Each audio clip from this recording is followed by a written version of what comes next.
Bueno, muchísimas gracias a todos por volver después de almorzar, por estar con nosotros todo el día.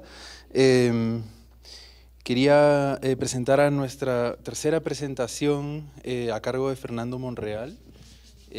Voy a leer una pequeña semblanza acerca de Fernando para que quienes no lo conocen acá o quienes nos siguen en vivo puedan también saber un poco más de él. Fernando Monreal es doctor en Historia del Arte de la UNAM y maestro y licenciado en Filosofía. Se ha especializado en las epistemologías del sur, desde las cuales centra su investigación en la historia cultural del nexo entre arte, ciencia y tecnología en el México del siglo XXI. Es profesor investigador adscrito al Departamento de Artes y Humanidades de la UAM, en Lerma, como saben. Es integrante del Sistema Nacional de Investigadores, nivel 1, autor del libro Máquinas para descomponer la mirada, estudio sobre la historia de las artes electrónicas y digitales en México, que se publicó en el 2020, y coordinador de los libros Prácticas Artísticas, Postconceptualismo Electrónico y Transmodernidad y Realidad de la Virtualidad, Virtualidad de la Realidad. Actualmente se desempeña como jefe del Departamento de Artes y Humanidades de la UAM Lerma. Démosle una bienvenida con un fuerte aplauso a Fernando. Muchas gracias. Nada más decir que después de la presentación de Fernando viene la tercera mesa de diálogo, robótica artística y modos de hacer, que Fernando va a moderar y va a ser integrada por Cecilia Sánchez Nava, Víctor Hugo Rodríguez y Viviana Díaz. Adelante, Fernando, gracias. Bueno, muchas gracias por la presentación, muchas gracias a todas y todos que están acá. Bueno, a mí me estresan mucho las presentaciones porque siento que mis presentaciones son muy académicas, porque soy muy académico y a veces como que siento que se pierde un poco de magia en lo que digo, ¿no? Entonces, bueno, es un reto como hablar del tema o del vínculo entre arte y robótica en el marco de un evento en el cual se plantea la desobediencia. Debo decir que no pensé la presentación desde la noción de desobediencia, más bien lo pensé desde lo contrario, que es como el estar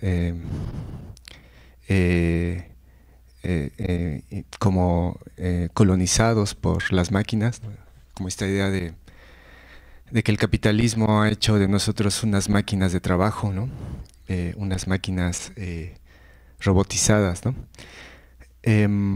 Bueno, voy a hacer una presentación, voy a tratar de hacerlo en 30 minutos para después que haya espacio para platicar. Y bueno, a mí me interesa problematizar la relación entre arte y robótica desde la noción de automatización, ¿no? Y me gustaría, como les digo que soy muy académico, plantear una suerte de tesis, ¿no? Como a platicar con ustedes. ¿Qué sentido tiene la automatización en el campo de las prácticas artísticas tecnológicas? Digamos que por una parte podríamos decir que la automatización permite al arte administrar cierto control sobre lo sensible. Es una manera de redefinir el poder del arte sobre lo sensible, sobre la materia sensible. Y por otro lado, me parece que también hay allí una idea de autonomía de la obra artística. Voy a permitirme usar la noción de obra artística, que ya, bueno, se ha cuestionado mucho, ¿no? Entonces, quisiera como plantear algunas ideas sobre eso. Entonces, lo primero que quisiera es como dar algunas ideas sobre la noción de automatización. Y bueno, no está de más señalar que si uno mira los libros de robótica, pues lo primero que encuentra son definiciones como del tipo de que la robótica es un corpus de saberes, ¿no? Que permiten justo automatizar sistemas basados en ciertas estructuras y en ciertas interrelaciones, ¿no? Que les dotan a estos sistemas de cierto grado, lo digo entre comillas, de autonomía, porque quienes estudiamos filosofía sabemos que estos términos son muy problemáticos, ¿no? La noción de autonomía también se puede combinar con la noción de intencionalidad, ¿no? Incluso uno lo ve también en las definiciones de robótica. Y en ese sentido, un sistema robótico pues podríamos definirlo o describirlo como aquello que es capaz de recibir, de procesar información, ¿no? De describir su entorno cuando se trata de un sistema complejo, de ejercer planes, de controlar o supervisar ciertas operaciones, ¿no? Y recordé cuando estaba tratando de armar la charla un libro que leí hace mucho tiempo, que es este texto de Lev Manovich, que ustedes seguramente lo conocen, un libro ya clásico publicado en el 2001, que fue muy influyente a quienes pues se empezaron a dedicar a teorizar, pero también a practicar con la noción de nuevos medios, ¿no? Manovich escribe este libro titulado El lenguaje de los nuevos medios, y ahí dice que uno de los principios de los nuevos medios es la automatización, ¿no? En este libro él plantea que los nuevos medios tienen varios principios, ¿no? La representación numérica, etcétera, y dice uno de ellos es la automatización. Y la automatización en este libro la define de una manera que hoy podría parecer muy convencional, pero que nos ayuda a entender muchas de las prácticas artísticas que se mueven en el campo de la robótica, ¿no? Manovich distingue entre dos modos de automatización. Lo puse aquí. Dice que por un lado, Manovich, ahí está, tenemos un tipo de automatización que él llama automatización de bajo nivel, y por otro lado dice hay una automatización de alto nivel, ¿no? Esto evidentemente lo escribe en el 2001 y bueno, pues ahora la literatura que existe sobre los procesos de automatización pues es muy densa, muy compleja, y pues ya incluso podríamos hablar de un salto de estos dos tipos de automatización a lo que se llama lo que tiene que ver con el aprendizaje de las máquinas, ¿no? Que las máquinas ya no solo automatizan, sino que también analizan o interpretan, ¿no? Quizás tiene que ver un poco más con el segundo sentido de automatización. La noción de automatización de bajo nivel para Manovich tiene que ver con el uso, por ejemplo, de plantillas, ¿no? La creación de un objeto mediático, la manipulación del objeto mediático o el acceso al mismo a partir de plantillas como Photoshop, como Instagram, ¿no? Como los modelados 3D.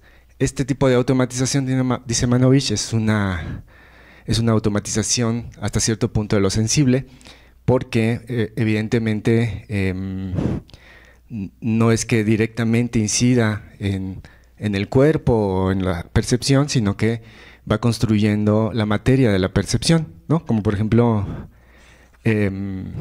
nos lo presenta este proyecto de Bruno Ribeiro, ¿no? En el cual pues explícitamente señala cómo nosotros estamos automatizando nuestra percepción del mundo, nuestra forma de ver las cosas, ¿no? A través del uso de filtros, a través del uso de mediaciones que van paulatinamente generando cierto control a las máquinas de lo que nosotros podemos o no ver, ¿no? Voy a ir como usando ejemplos de obras, porque si no se va a volver muy aburrido esto. Y entonces la automatización de bajo nivel, dice Manovich, se refiere a un tipo de automatización sensible, ¿no? Que va incidiendo paulatinamente en los procesos de percepción que nosotros tenemos del mundo. Y hay proyectos que van por ese lado, proyectos que se empezaron a hacer desde los años 90, por ejemplo, que a mí me encanta poner, que es un proyecto de pues no sé si llamarlo artista, Javier Covarrubias, un importante académico de la UAM, de la Universidad Autónoma Metropolitana de la Unidad Azcapotzalco, que realiza este proyecto en 2008, ¿no? Que le llamó Borges, un proyecto en el cual plantea una suerte de automatización de la mirada, ¿no? Es interesante cómo este tipo de proyectos lo que plantean precisamente es un tipo de automatización de primer nivel, ¿no? Aquí copié un poco una descripción que hace Covarrubias de este proyecto, ¿no? Y en pocas palabras tiene que ver con la intención de vincular la mirada por un lado con la máquina y sustituir el papel de la mano, por ejemplo, ¿no? Que vemos en los pintores, la relación entre la mirada o el ojo y la mano es sustituida por la relación entre el ojo y la máquina, ¿no? Entonces ahí hay un proceso, digamos, de automatización en los términos en los que Manovich lo plantea, esta automatización de primer nivel. Y este es un proceso muy largo en realidad, ¿no? A quienes nos gusta hacer genealogías, pues podemos observar que la automatización de lo sensible es un proceso histórico muy, muy antiguo que nosotros podríamos encontrar, por ejemplo, desde el Renacimiento con Alberti, ¿no? Con el famoso velo de Alberti, luego la perspectiva, ¿no? Con la cámara oscura, la cámara fotográfica, la de cine, etcétera. Todos estos aparatos, como los llama Jean-Luc Dehaut, estos aparatos estéticos, son aparatos que van automatizando nuestros modos de percibir el mundo, ¿no? No solamente son mediaciones, sino que también ejercen cierto control sobre nuestros modos de percibir. ¿Y qué significa ejercer cierto control sobre nuestros modos de percibir?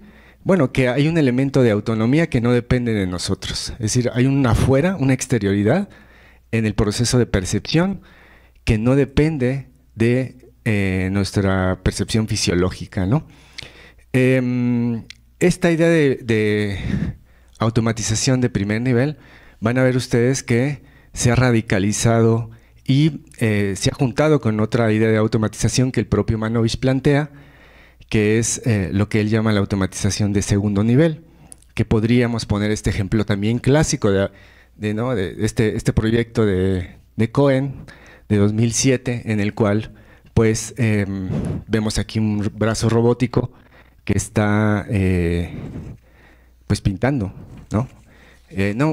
O sea, este tipo de proyectos en su momento generó todo un debate sobre el acto creativo, sobre el proceso de creación, de qué tanto el proceso creativo se estaba poniendo en crisis, ¿no? Qué tanto la máquina estaba incidiendo y sustituyendo al artista.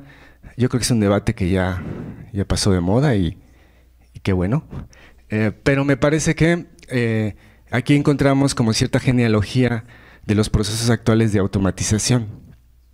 Dice Manovich que esta automatización de alto nivel, ¿no? en los procesos creativos mediáticos nos lleva a lo que después quisiera señalar, que es la idea de la autonomía. Es decir, dice Manovich que la automatización posibilita, dice él, eliminar la intencionalidad humana del proceso creativo, al menos en parte.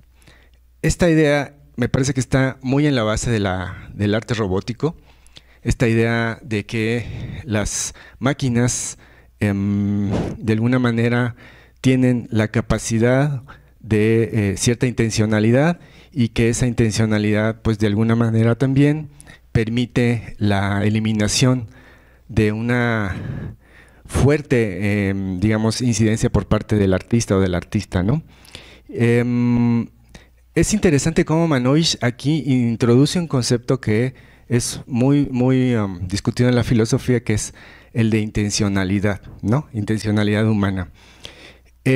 Y nosotros podríamos, voy a saltarme a otro teórico, podríamos hablar de sistemas intencionales para hablar de las máquinas o de los artefactos robotizados, ¿no? Por ejemplo, ustedes pueden leer el trabajo de Daniel Dennett, quien en esta obra, ¿no? plantea una teoría de los sistemas intencionales, y él, de manera muy interesante, busca salirse del debate sobre si las máquinas son inteligentes o no son inteligentes, y más bien se centra en su comportamiento, ¿no? Y este comportamiento, dice él, pues tiene que ver con cierta intencionalidad, lo cual responde a una serie de planes, de fines que definen el comportamiento de estas entidades o de estos, él le llama sistemas intencionales, ¿no? Incluso dice, se suele creer que un sistema intencional es como este, por ejemplo, el que acabo de poner, es un sistema inteligente, ¿no? Es un sistema racional. Bueno, hay varios proyectos que se podrían explicar desde la noción de sistema intencional de Dennett, como por ejemplo los trabajos de Verosco, que son trabajos muy viejitos y que sin embargo nos hablan de procesos de automatización del proceso creativo. Hace un momento, cuando hablaba de la automatización de bajo nivel, estaba enfocando sobre todo a la percepción. Y aquí, en este segundo nivel, por ejemplo, Manovich se enfoca más al proceso creativo, ¿no? Es decir, el proceso creativo es un proceso que se va automatizando y, dice él, que responde a ciertos comportamientos intencionales, ¿no? Y ustedes pueden leer el trabajo de Dennett, en el cual pues él señala precisamente que los sistemas intencionales son sistemas que nos permiten evitar problematizar si las máquinas son inteligentes o no, ¿no? Un tema que también es muy debatido y que, bueno, es muy debatido en los debates de, digamos, del occidente, que está todavía pensando en las máquinas como entidades inteligentes o entidades que sustituyen capacidades humanas, ¿no? Lo interesante de Dennett es, dice, bueno, tanto un humano como una máquina es un sistema intencional, ¿no? Y también hay una historia de la automatización de los procesos de creación, que incluso aquí les traje una imagen que a lo mejor alguien va a decir, bueno, ¿esto qué es? Pues es el inicio de una era de la automatización del proceso creativo en México, ¿no? Ahí vemos a un artista muy famoso, Felipe Ehrenberg, que está utilizando una fotocopiadora y que está empezando a automatizar su práctica al utilizar una máquina, ¿no? No necesitamos, como le digo a mis alumnas y alumnos, ver un Robocop para pensar que hay una cosa medio cibernética, ¿no? Bueno, hoy hemos entrado a una era en la cual, ¿ya llevo 28 minutos? No, ¿sí? Hemos entrado a una era en la cual se ha juntado la automatización de primer nivel con la automatización de segundo nivel. Vente, perfecto. O sea, ahora ya tenemos una automatización de los espacios. Es decir, aquí ya hay se radicaliza, se desdibuja la diferencia entre una automatización de primer nivel y una automatización de segundo nivel, porque lo que está operando aquí es una máquina inteligente o un sistema intencional, pero también estamos viendo cómo el espacio está siendo mediado, cómo nuestra percepción está siendo mediada por estos procesos de automatización, ¿no? Esta es, desde luego, una mirada muy desde las prácticas artísticas como las que encontramos en Japón, en China, etcétera, ¿no? Pero a mí me gustaría también centrarme en otro tipo de prácticas que no se mueven tanto por estas dos nociones de automatización, sino que se mueven por narrativas mucho más cercanas al arte latinoamericano, ¿no? Y para eso me voy a apoyar en este teórico, que es Yu Kui, un filósofo de origen chino, que pues se ha puesto de moda, pero está bien que se ponga de moda. Y él tiene una teoría muy interesante, tiene dos teorías muy interesantes. Una sobre el concepto de tecnología, del cual voy a hablar a lo largo del resto de la charla, y también tiene una teoría de los organismos que llama organismos cibernéticos, ¿no? Ustedes saben que la teoría cibernética pues ya es muy antigua. En este librito que está, no sé de qué lado está, de este lado, ¿no? Recursividad y contingencia, Yu Kui desarrolla una teoría de los organismos cibernéticos y dice que los organismos cibernéticos son organismos que tienen estas dos propiedades, es decir, la recursividad y la contingencia, ¿no? Voy a explicarlo de manera muy básica por el tiempo. Es decir, dice, o podríamos decir que un sistema intencional es también un organismo capaz de determinarse a sí mismo mediante la recursividad y la contingencia. Y para eso quisiera poner este caso, este proyecto de la artista colombiana Sonia Rojas, ¿no? Este proyecto que a mí me parece muy poético, ¿no? Como dice ella, es un ensamblaje escultórico que recolecta silenciosamente las partes más pequeñas de la memoria material del espacio habitado, que son el polvo, ¿no? Cuando el espectador se acerca al artefacto, se activa un sistema de poleas, iniciando el mecanismo que sostiene en el aire las partículas recolectadas. Aquí encontramos, o podemos encontrar, cómo este sistema, este organismo, que depende del exterior, y eso me voy a referir cuando hablo de la contingencia, se está nuevamente redefiniendo a sí mismo. Es decir, no necesitamos pensar que los organismos se están transformando. Lo que estamos viendo aquí es un mecanismo, un artefacto, un sistema que está volviendo hacia sí mismo, ¿no? Lo que dice Yukwik es que, por ejemplo, la recursividad no es causal, no es causa y efecto, sino que es un proceso no lineal en el cual los organismos se comportan. Y ustedes podrían aplicar a este organismo el concepto de intencionalidad, ¿no? El concepto de volver hacia sí mismo, ¿no? Es muy interesante porque es un organismo que, ahora lo voy a explicar casi al final, recobra una poética, o como lo llaman unas teóricas argentinas, una tecnopoética que hace o vuelve a la máquina una entidad más gestual antes que utilitaria, ¿no?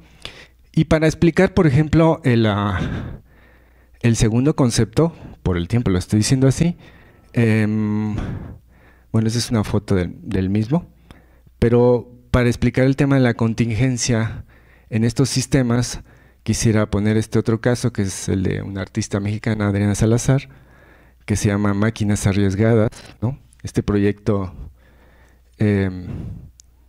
también muy sencillo.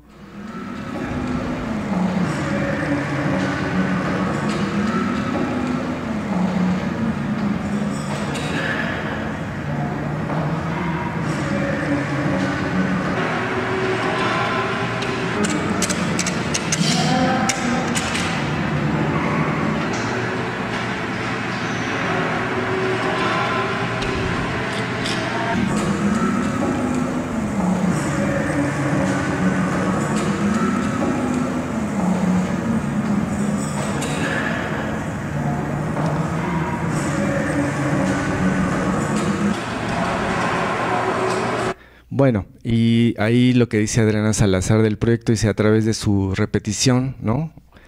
Una acción simple deviene una operación compleja. Es que no lo puedo parar aquí, pero aquí, ¿no? Un horizonte posible en esta serie de obras. El propósito de la máquina, siempre en esta serie de obras, el propósito de una máquina puntual en principio siempre se difiere y nunca es cumplido, ¿no? Son máquinas que no logran cumplir sus propósitos, dice ella, ¿no? Poniendo el relieve en el intento y la falla, ¿no? Los mecanismos que le dan vida a los proyectos sobre aquí está, sobre Inter son además elementales y transparentes en su construcción. Bueno, estos sencillos ejemplos y uno más ya para terminar y para que me pregunten y platiquemos, como este último del artista, es un artista brasileño que se llama Milton Márquez, que son entidades que evidentemente no responden a una noción de tecnología como la que, por ejemplo, veíamos en los trabajos en el trabajo anterior, ¿no? Del artista japonés o chino, no recuerdo. Estos artistas lo que nos plantean son organismos que se están, digamos, yo diría que son organismos hasta autorreflexivos. Y voy a usar este término sabiendo que es muy problemático y que se me pueden echar encima, porque son artefactos o son organismos que no responden necesariamente a estas ideas de Lev Manovich de entidades de inteligencia artificial o entidades de colonización de lo sensible, sino que, y esto es lo que quería como señalar, yo los llamo tecnogestualidades, es decir, son organismos que le devuelven a la tecnología una capacidad gestual, una capacidad, en la mañana decía Fernando Palma, como de estar en casa, ¿no? Le sacan a las tecnologías del flujo tecnológico global y las insertan precisamente en las localidades, ¿no? Y esto me viene mucho a la mente a propósito, por ejemplo, de este concepto que desarrolla Yukui, el concepto de cosmotécnicas, ¿no? Dice él, y lo tengo aquí para citarlo, la tecnología no es un universal antropológico, es posibilitada y constreñida por cosmologías particulares que van más allá de la funcionalidad o utilidad. Por consiguiente, no existe una única tecnología, sino múltiples cosmotécnicas. Lo que quiero señalar, ya con esto cierro, es que el tema del arte robótico no necesariamente se debe enfrascar en problemáticas de sistemas inteligentes o de sistemas que tengan que ver con un tipo de racionalidad. Me parece que la presencia de la robótica en las artes tiene que ver con ciertas inquietudes que van más, por ejemplo, con rescatar el valor, digamos, local de las tecnologías, y también me parece que, como es el caso de estas y muchos otros proyectos que ustedes pueden encontrar en Latinoamérica, de situar las tecnologías en un contexto mucho más latinoamericano, mucho más enfocado a la gestualidad y no tanto a la espectacularidad. Muchas gracias.